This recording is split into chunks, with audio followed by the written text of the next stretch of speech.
Nova Estela Ciência e Debate, um programa da TV PUC São Paulo, um programa que vai ao ar semanalmente no canal universitário ou no YouTube, para quem quiser ver, quase 200 programas gravados ao longo de muitos anos e que já há algum tempo é gravado aqui nas dependências do MIS, Museu da Imagem e do Som de São Paulo, uma parceria da PUC, a Universidade Católica, e o Museu da Imagem. E hoje nós temos um convidado muito especial, que não é um professor da casa, como é bastante comum, nem professor convidado, é na verdade um empresário, Cláudio Bobroff, alguém que tem uma carreira bastante importante na área da confecção, né, na área das meias no Brasil, e que nos atrativo para convidar o Cláudio no Nova Estela é porque já há vários programas, né, nós temos abordado a questão de como o mundo tecnológico, o mundo high-tech, o mundo da comunicação, da informação, tem mudado os hábitos da sociedade, inclusive os hábitos empresariais. Cláudio, muito bem-vindo ao Nova Estela. Eu acho que antes da gente mergulhar de cabeça aí na tua ação social da tua empresa, eu queria que você contasse um pouco da história da própria empresa, da PUC, né? Não é a PUC, é a PUC, né? Nome até parecido, que é a empresa que acho que a sua família, eu dei uma pesquisadinha, né? Começou na década de 80, né? Se eu não me engano, e que cresceu muito, né? Hoje está, além de estar no Brasil inteiro, está no exterior, né? Então conta para nós aí como é que é uma história bem sucedida nesse Brasil tão atabalhoado que nós vivemos. Bom, muito obrigado pelo convite, para poder dividir um pouco tudo que a gente passou. Na verdade, a PUC foi fundada há 28 anos atrás por mim e por meu irmão. A minha família vinha de uma tradição no segmento têxtil. Eles tinham uma tecelagem que era do meu pai junto com os tios. No Bom Retiro? Não, era no Paris. Paris. E eu e meu irmão, apesar de ter uma tecelagem grande, nós já éramos em muitos primos, aí meu irmão a gente resolveu fazer uma coisa separada da família, não tinha toda aquela história de governança como tem hoje, então a gente resolveu fazer uma coisa separada. E aí a gente não queria nem concorrer com meu pai, que seria fazer tecidos, e nem com os clientes do meu pai, que seria fazer uma confecção. Aí surgiu a ideia de meias. A gente foi pesquisar o que estava tendo de meias lá no mundo, a gente viu que estavam lançando umas meias completamente desenhadas e a gente achou incrível. Na verdade eram máquinas completamente eletrônicas, que era uma novidade, porque na época só fazia meias com listinhas ou pequenos desenhos. Aí a gente foi para a Itália, onde tinham esse maquinário, e a gente descobriu a fábrica que fazia essas máquinas. Meu pai deu dinheiro para as primeiras 6 máquinas, e a gente ficou lá aprendendo a mexer nessas máquinas. A gente passou 6 meses lá aprendendo a mexer, eu com a parte eletrônica e meu irmão com a parte mecânica. E nos finais de semana a gente fazia a pesquisa de mercado. Né? Então a gente ia lançar, e a gente decidiu que a gente ia lançar uma linha de meias infantis e a marca ia se chamar João e Aninha e o logotipo ia ser Joaninha. Meu irmão tinha acabado de voltar de um mochilão da Tailândia, que ele ficou encantado com as ilhas de Phuket. A gente tirou o H para não ficar funky e lançamos Phuket. E aí começou a PUC. Só que eu tinha que criar desenhos para essas meias, né? Eu tinha muitas ideias de desenhos infantis, eu não tinha ideias de desenhos para o universo feminino. Aí eu comecei a namorar com quem hoje é minha esposa, e eu vi que a mãe dela tinha alguns lençóis com algumas estampinhas, eu comecei a copiar essas estampas, só que depois que acabou o estoque de lençóis delas, eu não tinha mais ideias. E aí eu fui procurar um cara que vendia livros de tendências de moda. Ele representava birô de estilo de Nova York, de Londres, de Paris, de Milão. E eu fui falar, estou querendo comprar livros de tendências de meias. Ele olhou para mim e falou, meias? Eu tenho livros de tendências de moda feminina, de moda masculina, infantil, calçados, acessórios. Mas meias? O que você vai se meter a fazer com meias? Meias é um buraco para você enfiar o pé. E essa é uma coisa que me marcou muito, que eu vi que a percepção das pessoas de meias é que uma coisa sem valor, uma commodity. E aí, onde eu comecei a pensar com uma cabeça empresarial, no sentido de que se eu conseguir agregar valor para a meia, eu vou ter uma coisa diferente. Porque o sucesso industrial não é você fazer algo bem, é você ser melhor que os concorrentes, você se diferenciar dos concorrentes. E eu vi isso como uma grande oportunidade. Eu falei assim, eu quero que minhas meias façam a diferença. E aí a gente começou a se dedicar a fazer muitas meias, no começo eu estava fazendo centenas de desenhos de meias, depois milhares de desenhos de meias. Depois dessas meias, os desenhos, a gente ficou especializado em meias, começaram a ir para pijamas, para calcinhas, para acessórios. E eu vi que eu precisava de um espaço maior para passar toda a essência da marca, quando a gente começou a ir para o varejo. Então, há 13 anos atrás, a gente começou a fazer a primeira loja do varejo, que eu queria passar toda a experiência da marca. E aí a rede foi crescendo, e foi interessante que de sem querer, a gente terminou caindo na graça do consumidor, porque as pessoas adoravam a nossa loja. Todo mundo achava super legal, super colorido, e a gente sabia que a gente estava fazendo uma coisa certa, né?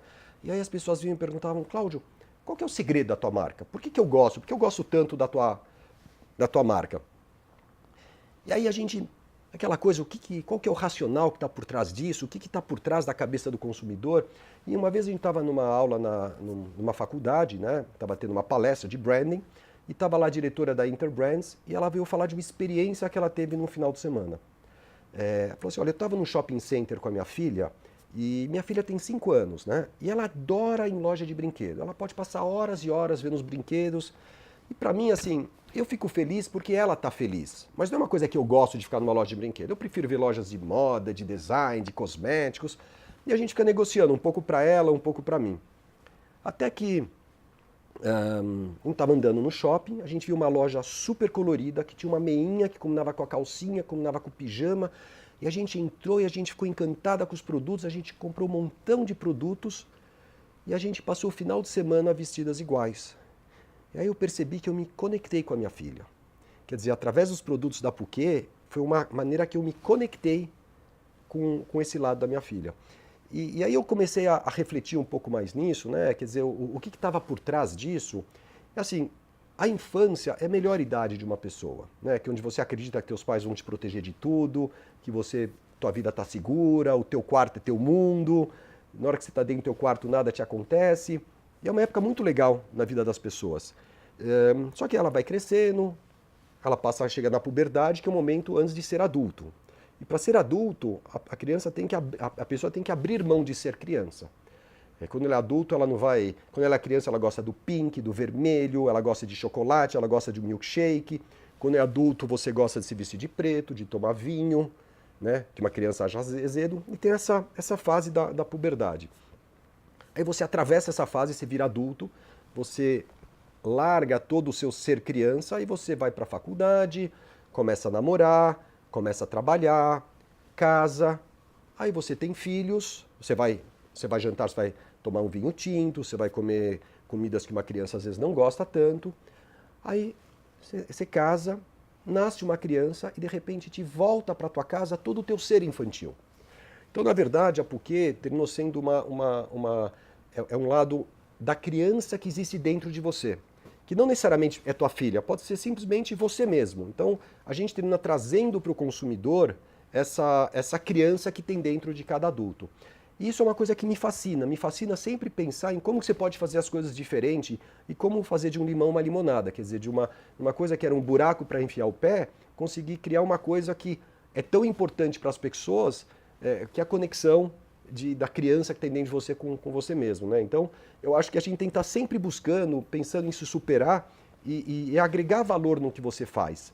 E fazer isso com paixão, porque quando você faz isso, você consegue criar coisas diferentes. E caindo de paraquedas nos dias de hoje, né? Eu estava preparando aí a tua entrevista e vi que vocês estão crescendo. A crise, ela pega, mas não pega tão pesado com vocês? Não, a crise pega todo mundo. Quer dizer, a gente trabalha em 2 mercados. A gente trabalha com o mercado de franquias, né, que hoje a gente está com 155 lojas no Brasil e estamos com 15 no exterior. A gente está com lojas em Dubai, Abu Dhabi, Bahrein, Panamá, Peru, Bolívia, Paraguai, enfim, e a gente está abrindo várias outras. O nosso negócio de franquias vai muito bem, obrigado. Claro que tem desafios, que tem menos consumidores nos shopping centers, mas a gente sempre se preocupa em encantar o consumidor. Quer dizer, a gente não está no negócio de venda de produtos, a gente está no negócio de entretenimento.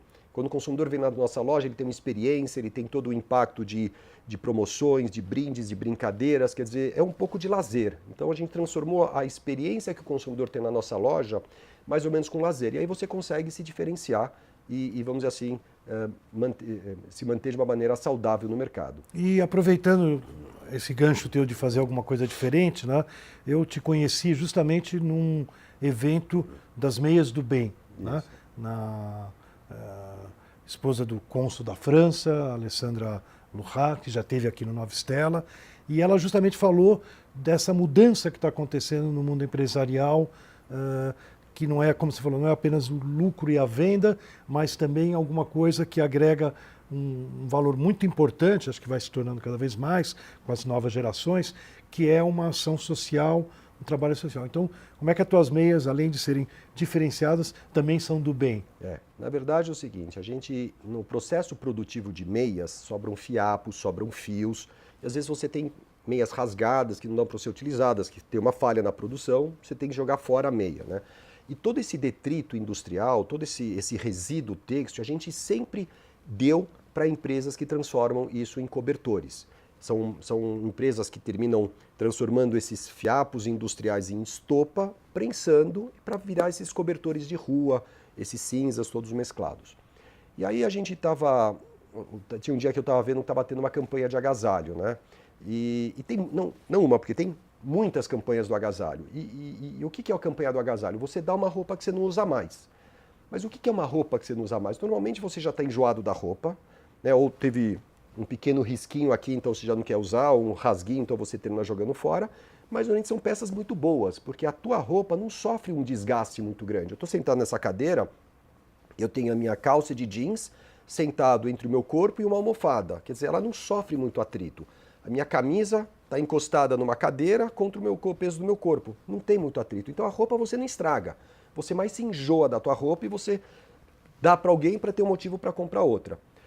Só que com meia é diferente. Meia é a única peça do vestuário que tem um atrito muito grande, porque a meia fica sempre comprimida entre o teu calcanhar, né, ou a tua unha, e uma sola de sapato de couro. E é um tecido fininho, e fica tendo um impacto muito grande. Pra você ter uma ideia, uma pessoa de 80 quilos, quando dá um salto de 30 centímetros e cai no chão, o impacto que ela tem é quase 5 vezes o seu peso, é como se fosse 400 quilos. É como dar um soco do Mike Tyson no teu calcanhar, é o que a meia sofre. Então a meia termina se desgastando e as pessoas não dão as meias velhas, porque elas têm vergonha, porque quando você... A meia furada. A meia furada, rasgada, você não vai dar para uma pessoa que está necessitada uma meia furada, que é que nem... Né, falar para uma pessoa que já está precisando dar um pedaço de lixo para ela. Então as pessoas jogam no lixo. E aí surgiu a seguinte ideia. Por que a gente, já que a gente já tem o processo de transformar detritos têxteis em cobertores, por que a gente não pode convidar os consumidores a participarem disso, trazendo as suas meias velhas para as nossas lojas, a gente recolhe essas meias e transforma em cobertores.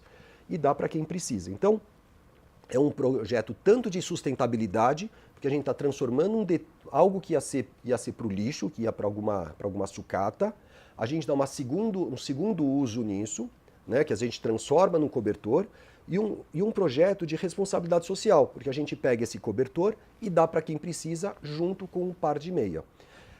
E a gente percebeu que, além de ser um projeto de responsabilidade social e de sustentabilidade, virou um projeto educacional. Porque hoje em dia a gente recebe muitos alunos que vem um ônibus junto com a escola para eles entregarem as meias. Porque os professores começam a falar, tá vendo como você pode fazer a diferença? Mesmo com algo que supostamente é seu lixo, você pode ter um segundo uso. Basta querer pensar e raciocinar. Então, terminou sendo um processo educativo, porque traz para as pessoas a reflexão de que você pode fazer a diferença. Todo mundo sempre terceiriza a culpa, porque o outro não fez isso, ou não fez aquilo. Na hora que você traz para você, não, como que eu vou fazer a diferença, as pessoas começam a pensar, você provoca as pessoas e elas vêm com ideias. E essa arrecadação é nacional? A arrecadação é nacional, a gente recebe nas nossas 150 lojas, traz para o Brasil, traz para São Paulo, só que a distribuição costuma ser no inverno. Então a gente vai recolhendo as meias, processa no inverno. Pra você ter uma ideia, a gente já recolheu o equivalente a 600 mil pares de meias no Brasil inteiro. A gente já deu mais de 15 mil cobertores, tá? E 25 mil pares de meias, através de 61 instituições de caridade, porque a gente não dá diretamente para a pessoa necessitada, a gente dá para instituições que elas fazem a entrega.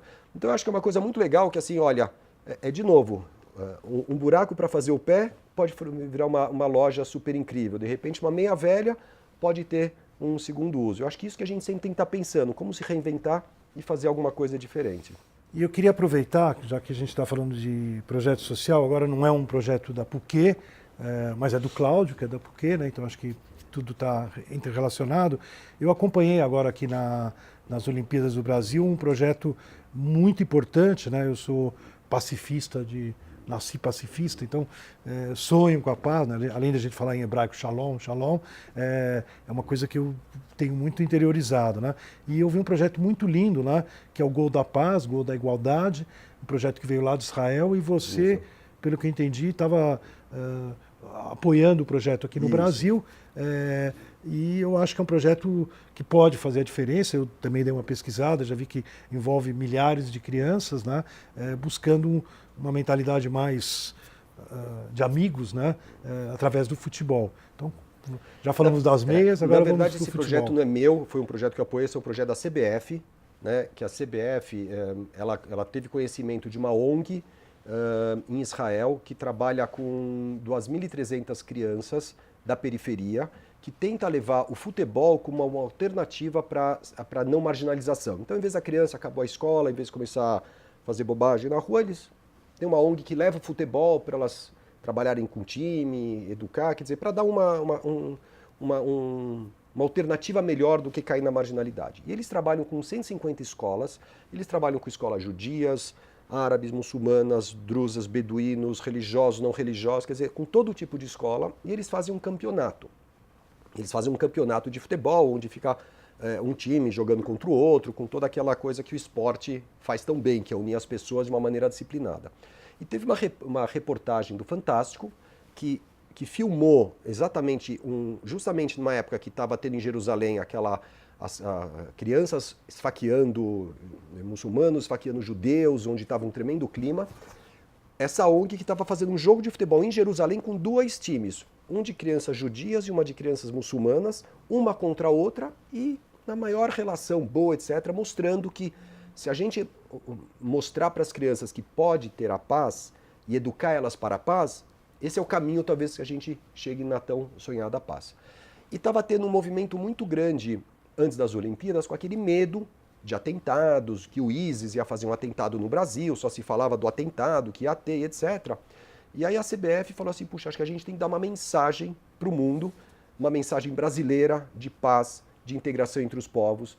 Então falou assim, por que a gente não faz um jogo de futebol dessas crianças de 14 anos, judias e muçulmanas, antes de um grande jogo de futebol? E aí eu fui convidado para participar, teve gente da comunidade judaica, da comunidade árabe, todo mundo trabalhou junto, quer dizer, esse foi um projeto da CBF com apoio de todas as comunidades.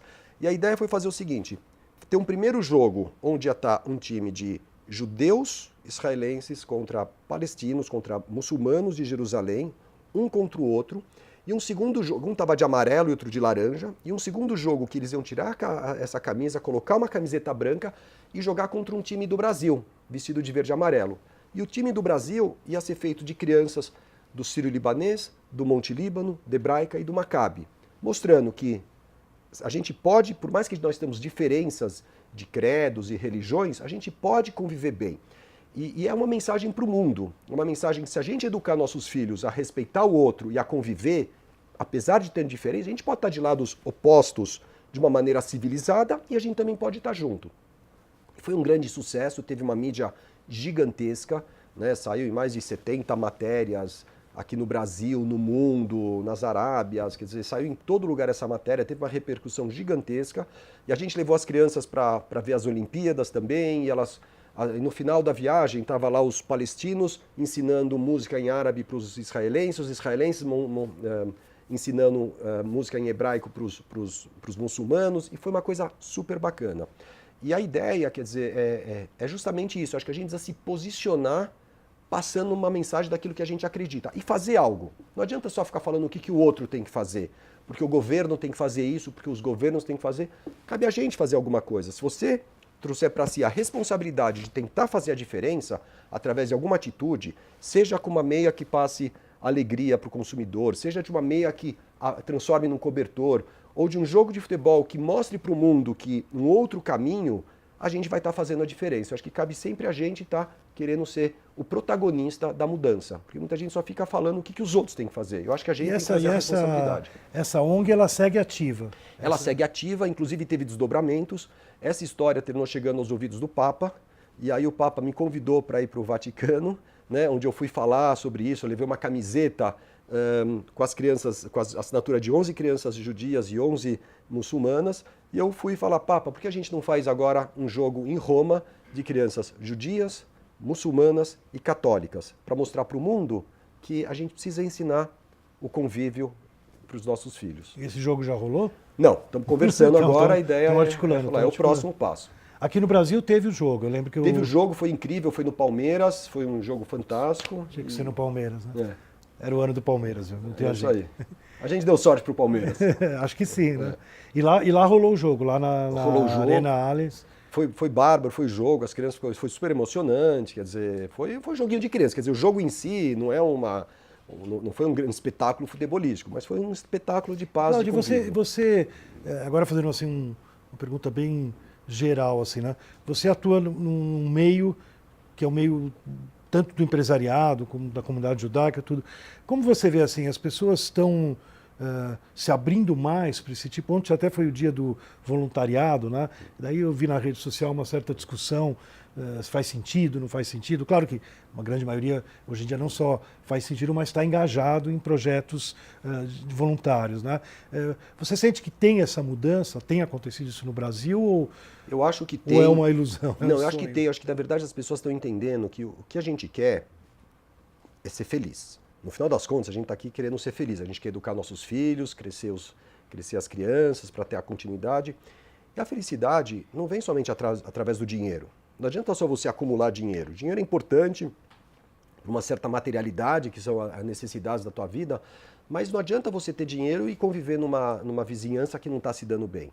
Então, hoje em dia, cada vez mais eu vejo as pessoas mais preocupadas com o terceiro setor, com fazer coisas que não necessariamente é só ganhar dinheiro, coisas materiais, mas também criar uma situação onde você tenha um convívio melhor, que as pessoas que estão do teu lado se deem melhor, que tenha mais integração. Então, eu vejo claramente no Brasil e no mundo todo, cada vez mais as pessoas, na física e na jurídica, se preocupando em fazer algo para a sociedade, seja a pequena sociedade que é da sua empresa, a sua grande sociedade que são os seus stakeholders, ou a grande sociedade onde você vive, que é teu país, ou quem sabe no mundo. Eu acho que, por exemplo, o teu franqueado, ele sempre compra essa ideia?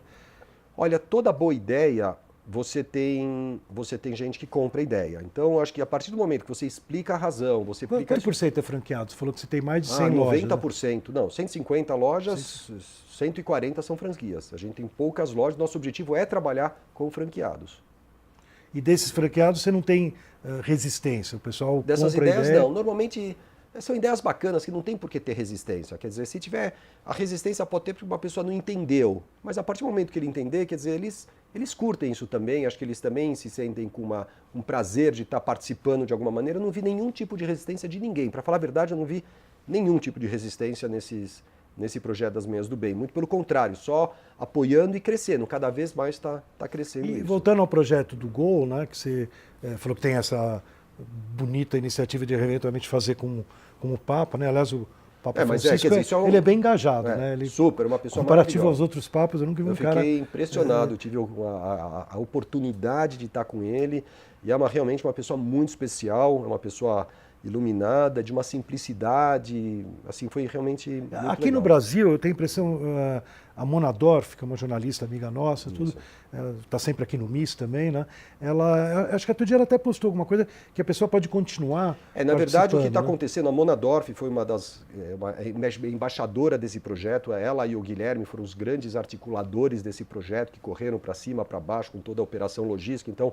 Realmente eu deixo aqui um super abraço, um agradecimento pela Mona. Eu falei que ia te receber, ela falou, você vai receber o embaixador do projeto. Não, mas ela é realmente maravilhosa e agora está tendo uma campanha de crowdfunding para levantar recursos para essa ONG continuar fazendo o trabalho. Então está tendo uma campanha de crowdfunding, se entrar no Facebook, Gol da Igualdade, você acessa isso, que é uma campanha de crowdfunding para tentar crescer a quantidade de escolas que vão oferecer isso aqui e deixar esse sonho crescer, né? Fazer com que esse sonho fique cada vez maior. E quem sabe, que esse é o meu grande sonho, quem sabe dessas crianças aqui, dessas 22 crianças aqui, quem sabe se amanhã eles não vão ser algum dos líderes de judeus e palestinos e vão ver, nossa, eu já me dei bem com eles, eu posso me dar bem, vamos tentar ver um caminho de olhar para frente e construir um futuro melhor, em vez de só ficar Nós curtindo o tivemos passado. aqui no mês passado, retrasado, uma mãe e um filho, né? A Maggie Windhost, né? Que é uma psicóloga, foi da PUC, da USP, tudo, que mora em Israel. E ela veio falar aqui um pouco sobre a história da psicologia no Brasil, tudo. E o filho dela é ligado também a uma ONG em Israel, que tem uma escola que mistura exatamente com a mesma ideia que você falou, de que um dia essas crianças que estudaram nessa escola vão crescer e vão ter uma visão diferenciada. Mas, Cláudio, eu vou ter que começar a nossa despedida, porque o tempo da televisão é rápido. Eu queria só te cumprimentar. Realmente não é tão comum a gente ter pessoas que estão no meio empresarial e têm uma visão, como você falou, bem mais ampla do ser humano, da sociedade, da vida, né? E o Nova Stella vai se despedindo aqui da nosso público telespectador, esperando recebê-lo novamente no mesmo horário, no mesmo canal, no canal universitário. E também, hoje em dia, quem quiser, nós temos, pode rever esse programa ou todos os outros programas no nosso canal Nova Stella no YouTube. Nova Stella Ciência e Debate, inspirado nas novas estrelas que apareceram no céu lá há uns 300, 400 anos atrás, quando o céu devia ser uma coisa fixa e eterna, e as novas estrelas ajudaram novas estrelas a mudar a mente das pessoas, e a gente espera que aqui no século XXI, novamente, a gente tenha boas mudanças.